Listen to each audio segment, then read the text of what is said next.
1,00,000 మంది శివభక్తులతో కలిసి మహారుద్రాక్ష పూజలో పాల్గొనండి. వెంటనే కాల్ చేసి మీ పేరును నమోదు చేసుకోండి. నమస్తే రమగారు. నమస్తే జయ. రమగారు, ఏదైనా మంచి చందమామ కథ ఒకటి చెప్తారా? గూని పెళ్లి కొడుకు కథ బాగుంటుంది సరదాగా. ఓకే.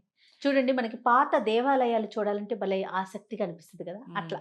పాత కథల మీద ఆసక్తి ఉంటుంది. అవును. పూర్వం ఒక రాజుగారు ఉండేవారు, శూరసేనుడు.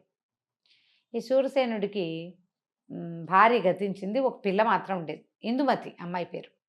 బాగుంది. ఇలా చాలా యాక్టివ్, అన్నీ తెలుసుకోవాలి పిల్ల. ఈ ఇందుమతికి ఒక దాది ఉండేది, ముసలవ్వ, ఒక మీడియం ముసలితనం అనమాట. పిల్ల ఏది అడిగినా చెప్పేది. అదేమిటి, ఇదేమిటి, ఇదేమిటి, దీన్ని ఏమంటారు, ఇది అక్కడ ఎందుకు లేదు. పిల్లలకు బోళ్ళని శంకలు వస్తుంటాయి కదా, అవునవును. అసలు శంకలు చాలా ఎక్కువ, ప్రశ్నలు ఎక్కువ. అయితే ఏమైంది, ఒకసారి తోటలో తిరుగుతున్నారు. పిల్ల ఒక 7 ఏళ్ల పిల్ల అప్పటికి. 7 ఏళ్ల పిల్ల తిరుగుతుంటే దానికి తొండ ఒకటి చెట్టు మీద పాకుతూ కనపడింది. దానికి బుడతలు, చిలకలు అవన్నీ తెలుసు. అదేమిటి దాది అని అడిగింది.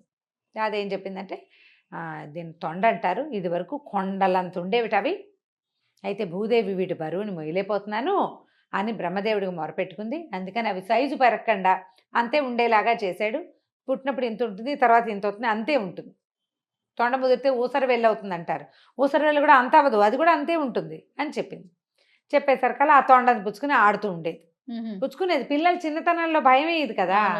ఏం చేసింది, వాళ్ళ నాన్న మంత్రులు అందరూ కూర్చొని మాట్లాడుకుంటుంటే ఈ తోటలో నుంచి ఓ తొండ పిల్లని పుచ్చుకెళ్ళి ఆ చేతి మీద అటు ఇటు పోతే కిలకిల్లాడుతూ తీసుకెళ్ళి నాన్న ఒళ్ళో పడేసి, నాన్న అదాట బల్లి తొండ అవి మీద పడితే కంగారు పడరు, ఆయన లేచా అని కంగారు పడ్డాడు, గోలు పెట్టేశాడు.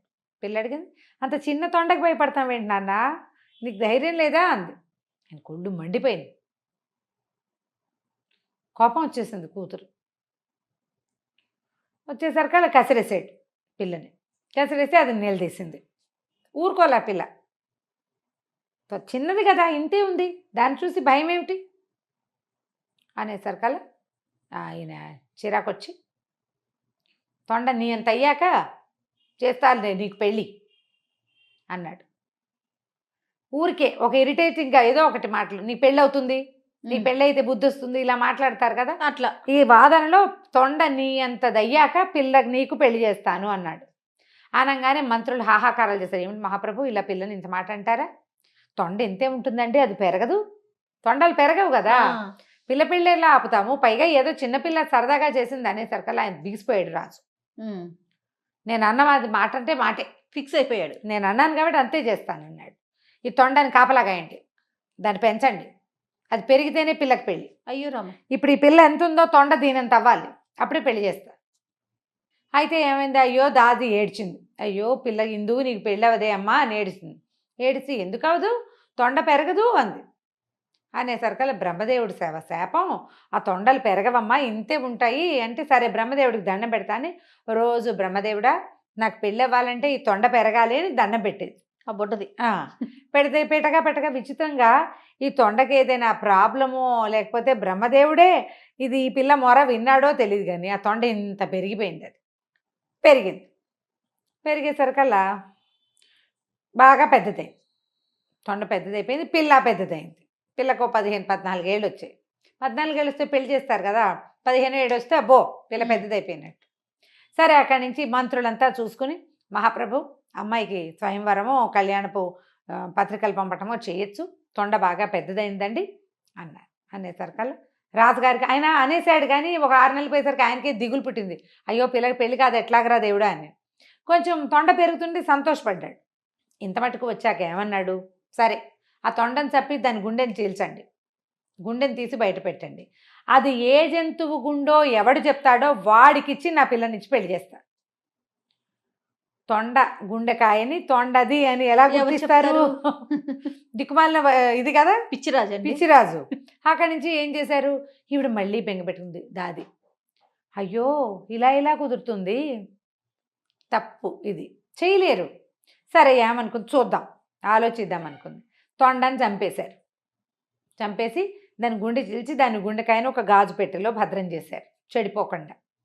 అక్కడి నుంచి దేశాల రాజకుమారులకి కబుర్లు వెళ్ళినాయి. వచ్చిన రాజకుమారులు అందరూ సూపర్లు. ఈ మన దాది ఒక్కోడిని రాజకుమారిని అట్లా చూసొచ్చి చిలకలగుట్ట రాజకుమారుడు ఎంతో బాగున్నాడు, మన ఇందుకి సరైన జోడి అని అనుకుని తనకి అంతఃపురంలో పనిచేసేందుకు 4 గూనివాళ్ళు ఉన్నారు.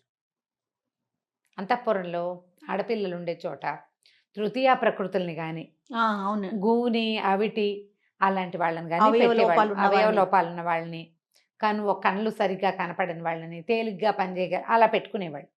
ఈ గూని వాళ్ళల్లో ఒకరిని పిలిచి, ఒరే గూనివాడ గూనివాడ, నువ్వు ఒక పని చెయ్యి, మరి చిలకలగుట్ట రాజకుమారుడు ఉన్నాడు, అతని దగ్గరికి వెళ్ళి ఈ గుండె తొండది అని చెప్పు.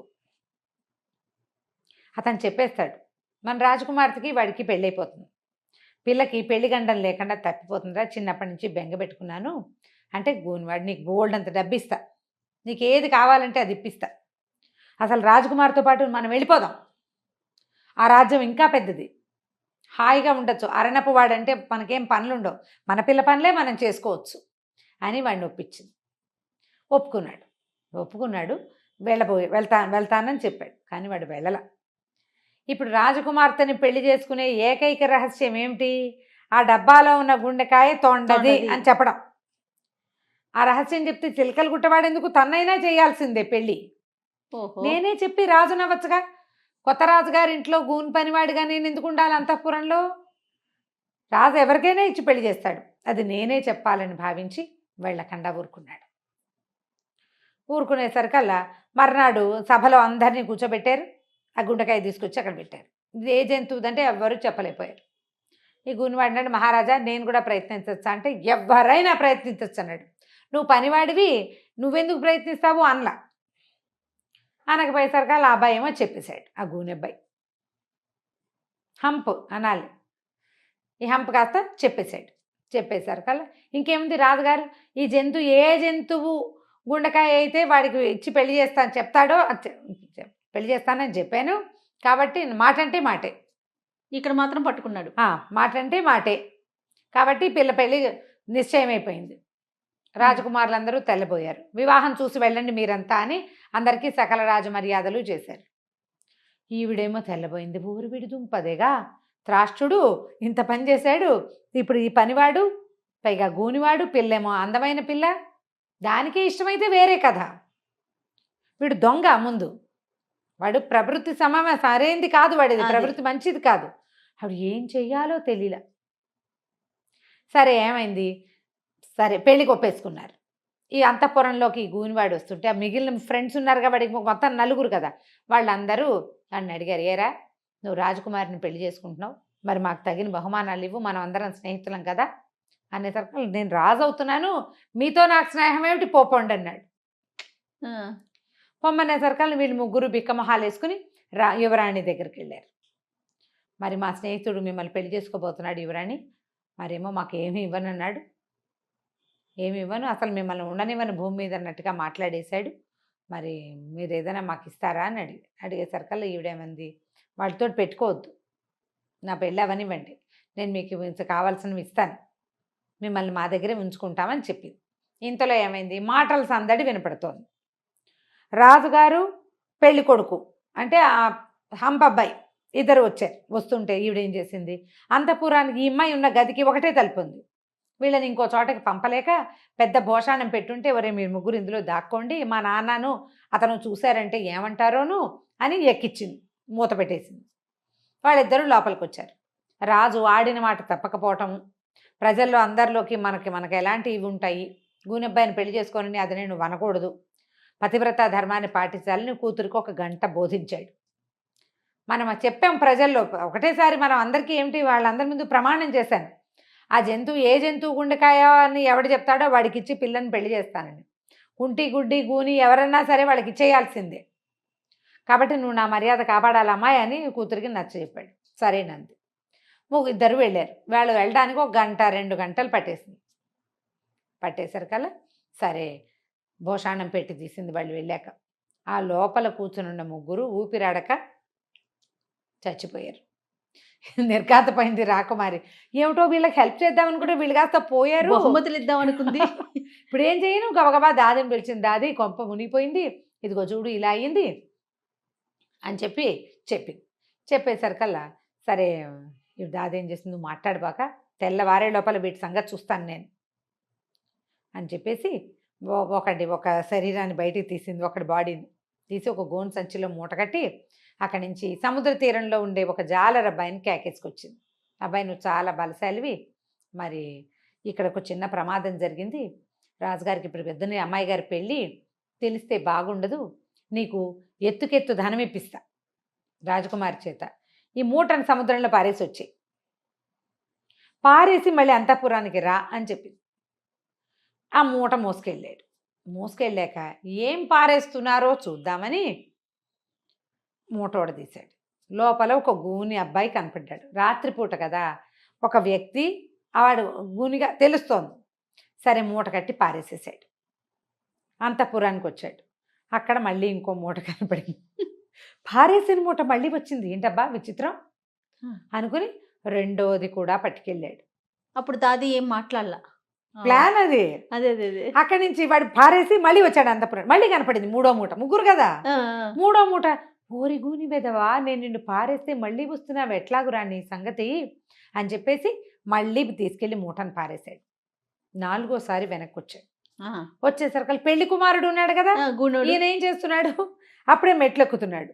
మెట్లెక్కుతుంటే ఈ బలాఢ్యుడైన జాలర్ అబ్బాయి ఏమనుకున్నాడు, హౌరవురా 3 సార్లు మూట కట్టి పారేసిన మంచి బట్టలు వేసుకుని వెళ్తున్నాడు గూని మీదవా, వీడి సంగతి చెప్పాలని ఏం చేశాడు, వెనక నుంచి అధాటన కొట్టాడు ఒక్క దెబ్బ. వాళ్ళు చంపితే చావట్లా, నువ్వు నా చేతి దెబ్బకి చావకేం చేస్తావు, నేను ఆంజనేయ స్వామి భక్తుణ్ణి అని చెప్పి నా ఫటాఫటా కొట్టేశాడు. కొట్టేసరికల్లా అయిపోయింది. పక్క నుంచి చూస్తోంది కొట్టడం.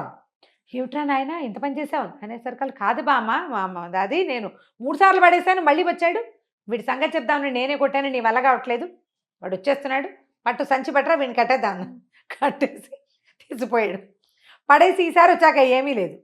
ఇప్పుడు 4 బాడీలు వాడు పారేశాడు. కానీ వాడు పారేసింది ఏమిటి, ఒకటే అని వాడి భావన. ఓహో, ఇప్పటికీ కూడా మరి అంతేగా, వాళ్ళు నలుగురని వాడికి ఏం తెలుసు. అక్కడి నుంచి వాడికి డబ్బులు ఇచ్చి పంపేశారు. తెల్లవారింది, పెళ్లి కొడుకు రాల, లేడు పెళ్లి కొడుకు. మొత్తం అంతా వెతికిచ్చారు, ఏమైపోయాడు అని వెతుక్కున్నారు.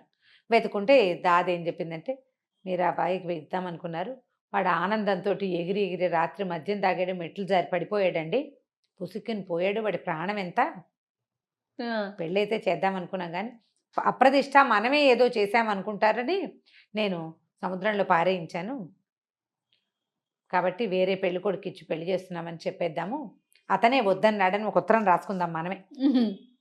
నాకు తెలిసిన విషయం చెప్పాను కానీ రాజకుమారిని పెళ్లి చేసుకునే ఉద్దేశం లేదు, అమ్మాయిని అనురూపమైన వరుడికి ఇచ్చి పెళ్లి చేయండి, ఇది నా అనుమతి, పోటీలో గెలిచిన వాడిగా ఇది నా అనుమతి అని ఉత్తరం రాయించి ఇగో పెళ్లి కొడుకే రాశాడు అని చెప్పి చూపించేశారు. అదే కదా. అక్కడి నుంచి చిలకలగుట్ట రాజకుమారుడు మన ఇందుకు సరిపోతాడండి, ఆ పిల్లాడికి ఇచ్చి పెళ్లి చేసేయండి అని వాళ్ళు ఒప్పుకున్నారు.